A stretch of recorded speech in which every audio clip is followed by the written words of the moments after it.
Hello everyone. Today we will discuss one of the most important and evergreen topics for IAS exam which is inflation. महंगाई महंगाई के बारे में हम लोग डिस्कस करेंगे आज। और महंगाई के साथ साथ हम देखेंगे एक्चुअली ग्रोथ रेट।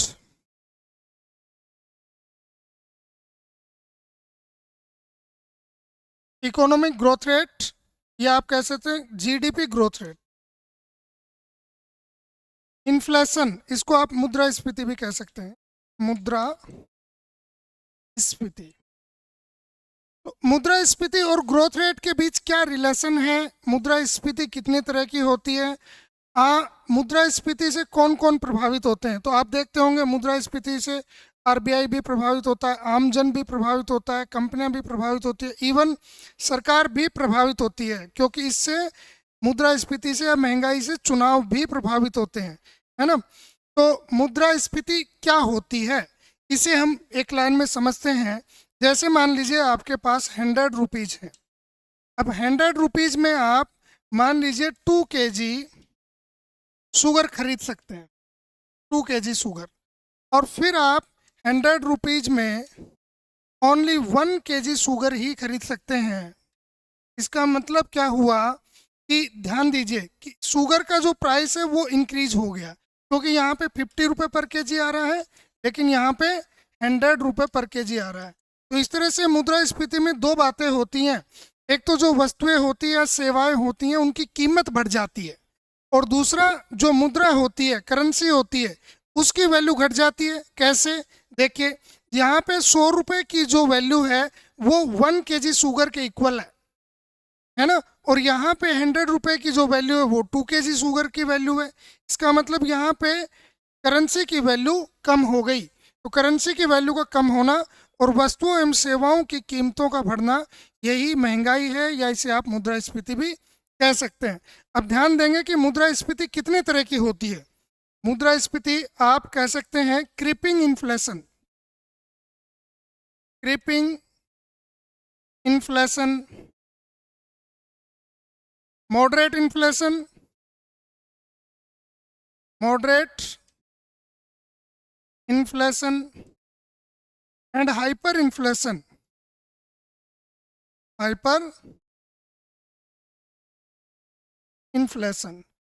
क्या डिफरेंस है क्रीपिंग इन्फ्लेशन, मॉडरेट इन्फ्लेशन या फिर हाइपर इन्फ्लेशन में? तो ध्यान दीजिए, क्रीपिंग इन्फ्लेशन जो होती है वो काफ़ी कम इन्फ्लेशन होती है, और आप ये कह सकते हैं कि क्रीपिंग इन्फ्लेशन एक डेवलपिंग जो इकोनॉमी होती है उसके लिए बढ़िया होती है, या उसके लिए गुड मानी जाती है, अच्छी मानी जाती है। ये जो क्रीपिंग इन्फ्लेशन है ये जनरली 1 डिजिट में होगी, सिंगल डिजिट में, और मोस्टली ये समझ सकते हैं आप अप टू 5 to 6%, है ना। 5 to 6% आप कह सकते हैं। मॉडरेट इन्फ्लेशन में क्या हो जाएगा? मॉडरेट इन्फ्लेशन एक्चुअली 10% से ऊपर चली जाएगी, 10% से ऊपर चली जाएगी। और हाइपर इन्फ्लेशन जो है वो आप कह सकते हैं ट्रिपल डिजिट में जा सकती है, 100% से अबव, है ना। तो क्या है, क्रीपिंग इन्फ्लेशन जो है वो किसी इकोनॉमी की ग्रोथ के लिए बेहतर मानी जा सकती है, लेकिन हाइपर इन्फ्लेशन जो है वो अनकंट्रोल्ड हो जाती है, और इससे उस देश की करेंसी की वैल्यू लगभग जीरो हो जाती है ना। तो इस तरह से उस देश की इकोनॉमी जो है वो एक बहुत ही बड़े संकट में आ जाती है। किस सिचुएशन में? हाइपर इन्फ्लेशन में। अब हाइपर इन्फ्लेशन के आप एग्जाम्पल अभी देखेंगे तो जैसे वेनेजुएला है, वेनेजुएला, जिम्बाब्वे, ये सब हाइपर इन्फ्लेशन के दौर से गुजर रहे हैं, ठीक है ना। जैसे इंडिया की जो इन्फ्लेशन मानी जाएगी वो क्रीपिंग इन्फ्लेशन मानी जाएगी, बिकॉज ऑफ ये 4% के आसपास बनी हुई है, और 4% के आसपास जो इन्फ्लेशन बनी हुई है वो इकोनॉमी के लिए बेहतर मानी जाएगी, है ना। तो इसलिए भारत की जो इन्फ्लेशन है वो क्रीपिंग इन्फ्लेशन है, जो इकोनॉमिक ग्रोथ रेट के लिए वेल एंड गुड मानी जाएगी, ठीक। अब ध्यान दीजिए,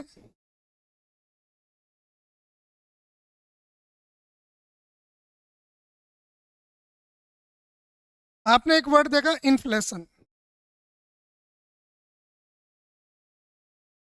अब इस मुद्रास्फीति की वजह से इसकी क्या क्या कारण हो सकते हैं, इसके कोजेज क्या हो सकते हैं,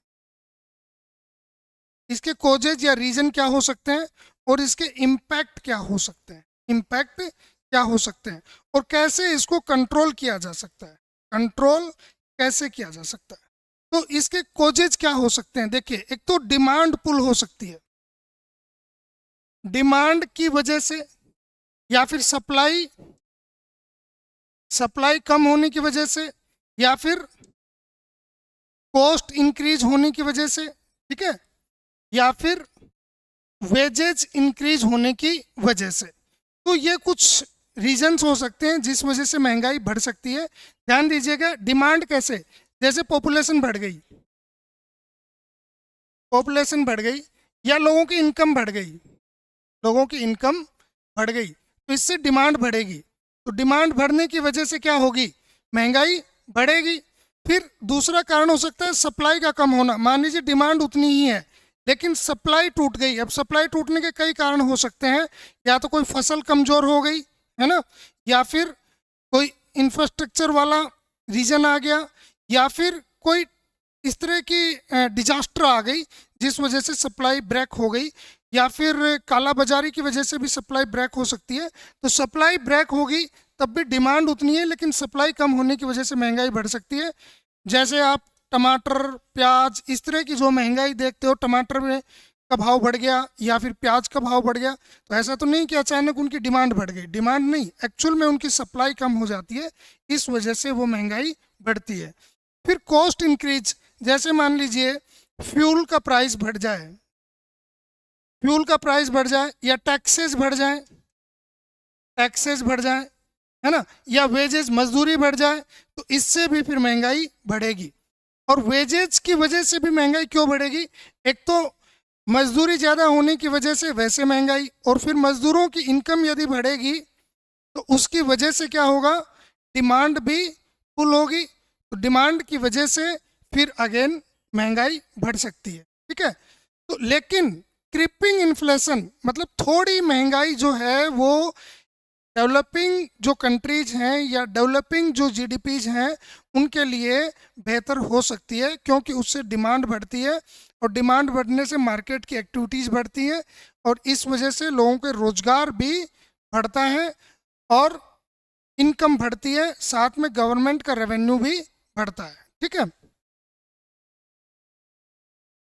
तो ये रीजंस देखे आपने, महंगाई के रीजन क्या है। अब इम्पैक्ट क्या होगा, अब ध्यान दीजिए, अलग अलग व्यक्ति पे इसका अलग अलग इम्पैक्ट होगा। जैसे जो प्रोड्यूसर हैं, प्रोड्यूसर को फायदा होता है, प्रोड्यूसर को फायदा होगा, लेकिन जैसे मान लीजिए जिसने ऋण दिया है उसको फायदा होगा या नुकसान होगा, तो ऋण देने वाले को नुकसान होगा और ऋण लेने वाले को फायदा होगा, है ना। ऋण लेने वाले को फायदा क्यों होगा, ऋण लेने वाले को इसलिए फ़ायदा होगा, मान लीजिए उसने 10,000 लिए, ठीक, और ये हुआ 10,000, अब महंगाई बढ़ गई, महंगाई बढ़ने की वजह से क्या हुआ कि जो ऋण देने वाला है वो यदि वापस 10,000 ही ले रहा है, तो अब उस 10,000 से वो उतना माल परचेज नहीं कर सकता जितना वो पहले परचेज कर सकता था, इसलिए ऋण देने वाले को नुकसान हो गया, ऋण लेने वाले को फायदा हो गया, और प्रोड्यूसर को भी फायदा होगा, जो बड़े फार्मर्स हैं उनको भी फायदा होगा, लेकिन छोटे जो मार्जिनल फार्मर्स हैं उनको नुकसान हो जाएगा। क्यों, छोटे किसानों को क्यों नुकसान हो जाएगा, क्योंकि उनके पास माल उतना तो होता नहीं है, और बल्कि उनको अपने दैनिक कार्यों के लिए खरीदारी और करनी पड़ती है, जो कि उनके लिए महंगा पड़ेगा, इसलिए उनको नुकसान होगा। बड़े किसानों को इसलिए फ़ायदा होगा क्योंकि वो भी प्रोड्यूसर की श्रेणी में आ गए ना, प्रोड्यूसर की श्रेणी में आने की वजह से उनको फ़ायदा होगा। अब हम देख लेते हैं कि इन्फ्लेशन से संबंधित दूसरे टर्म्स और क्या हैं। एक होता है डिफ्लेशन, डिफ्लेशन, एक होता है डिसइन्फ्लेशन, और एक होता है स्टैगफ्लेशन, स्टैगफ्लेशन। डिफ्लेशन मुद्रास्फीति या महंगाई का जस्ट ऑपोजिट होता है, ऑपोजिट ऑफ इन्फ्लेशन। इसमें क्या है, वस्तुओं की कीमतें गिरने लगती हैं और मुद्रा की जो वैल्यू है वो बढ़ने लगती है डिफ्लेशन में। डिसइन्फ्लेशन में क्या होता है? डिसइन्फ्लेशन में ये होता है कि इन्फ्लेशन तो कम होने लगती है, इन्फ्लेशन कम होने के बावजूद वस्तुओं की कीमतें धीरे धीरे बढ़ती हैं।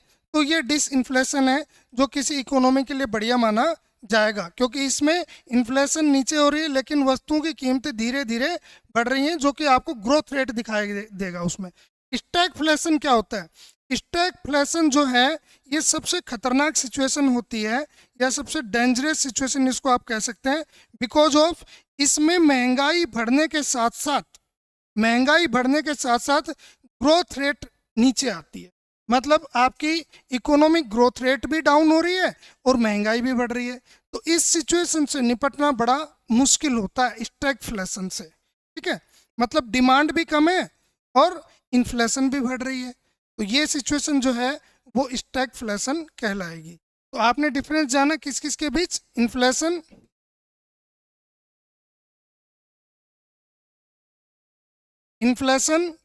डिफ्लेशन, डिसइन्फ्लेशन एंड स्टैगफ्लेशन के बीच। और इन्फ्लेशन में भी आपने जाना creeping inflation, moderate inflation and hyper inflation. ठीक है, और किसी इकोनॉमी के लिए कैसे बेहतर हो सकती है और किस तरह से किसी इकोनॉमी को नुकसान पहुंचा सकती है। अब हम ध्यान देंगे इस बात पे कि इन्फ्लेशन को कंट्रोल कैसे किया जा सकता है, इन्फ्लेशन को किस तरीके से कंट्रोल किया जा सकता है, इन्फ्लेशन को कैसे कंट्रोल किया जा सकता है। तो ध्यान दीजिएगा, इन्फ्लेशन को कंट्रोल करने के लिए आरबीआई की मॉनेटरी पॉलिसी,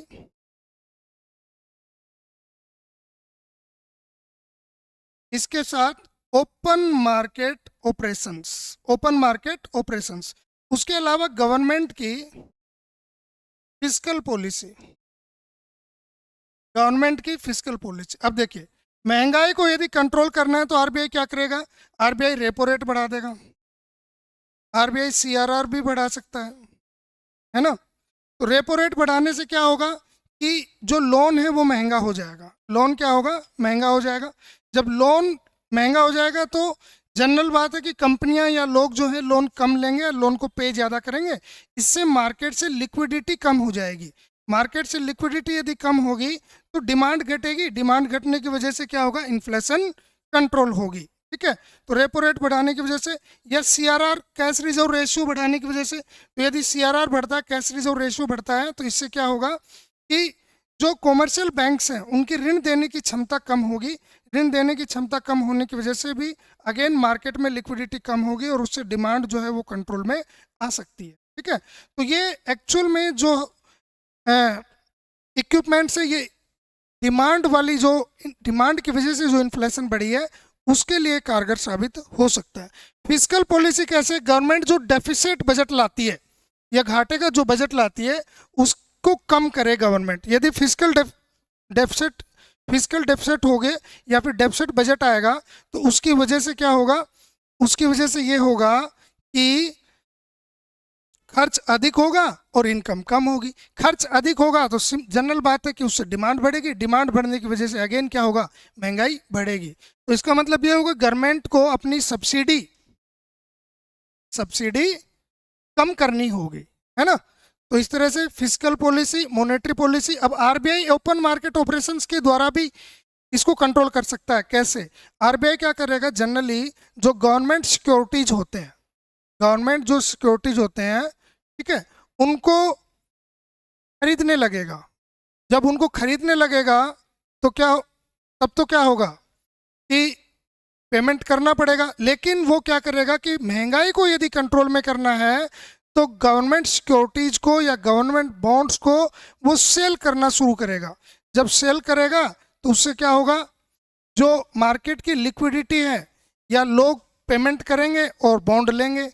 तो पेमेंट करेंगे तो अगेन आपकी इकोनॉमी में या आप मार्केट में लिक्विडिटी कम हो जाएगी और इस वजह से अगेन डिमांड जो है वो कमज़ोर पड़ेगी, इससे इन्फ्लेशन घटेगी। लेकिन ये तो डिमांड को कम करने के हथियार है। यदि सप्लाई वाला मैटर आए तब क्या चीज़ें कारगर होंगी? तो सप्लाई वाले में सिंपल सी बात है कि जैसे एग्रीकल्चर या क्रॉप्स वगैरह की कमी की वजह से ऐसा हो, तो प्रोडक्टिविटी पे फोकस करना पड़ेगा, प्रोडक्टिविटी बढ़ानी पड़ेगी। या कुछ अन्य वजहों से, जैसे कि किसी डिजास्टर की वजह से ऐसा हुआ हो, तो फिर गवर्नमेंट को तेजी से जो कनेक्टिविटी है उसको बढ़ाने पे जोर देना पड़ेगा। या ब्लैक मार्केटिंग की वजह से यदि है, तो फिर वो एडमिनिस्ट्रेटिव रीजन्स अपनाने पड़ेंगे, जिससे कि ब्लैक मार्केटिंग कम हो और माल फालतू का जो है वो रिजर्व ना रह पाए, स्टोर ना रह पाए, वो मार्केट में आए, जिससे कि सप्लाई बढ़े और सप्लाई बढ़ने की वजह से महंगाई कम हो। ठीक है, तो ध्यान दीजिएगा, ये सारे रीजन्स हो सकते हैं जिससे इन्फ्लेशन को कंट्रोल में किया जा सकता है। तो अब आपने जाना इन्फ्लेशन क्या होती है, इन्फ्लेशन के क्या कारण हैं और इन्फ्लेशन के क्या इम्पैक्ट्स हैं। इम्पैक्ट तो आप देखते हैं कि महंगाई की वजह से सरकारें बदल जाती हैं, महंगाई की वजह से आम आदमी तो परेशान रहेगा ही, महंगाई की वजह से कंपनियां भी वैसे परेशान रहेंगी, क्योंकि उनका जो कॉस्ट प्राइस है वो बढ़ जाएगा, है ना।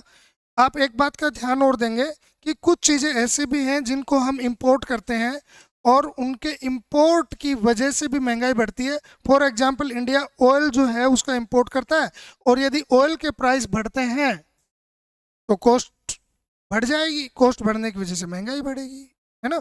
ये भी आपको ध्यान रखना है। ठीक है, तो महंगाई क्या है, महंगाई के क्या कारण हो सकते हैं, महंगाई के क्या प्रभाव होंगे और महंगाई को कैसे कंट्रोल में किया जा सकता है, ये आपने समझा। इसके साथ साथ आपने ये भी देखा कि इन्फ्लेशन के साथ साथ डिफ्लेशन क्या होता है, या डिसइन्फ्लेशन क्या होता है, या स्टैगफ्लेशन क्या होता है।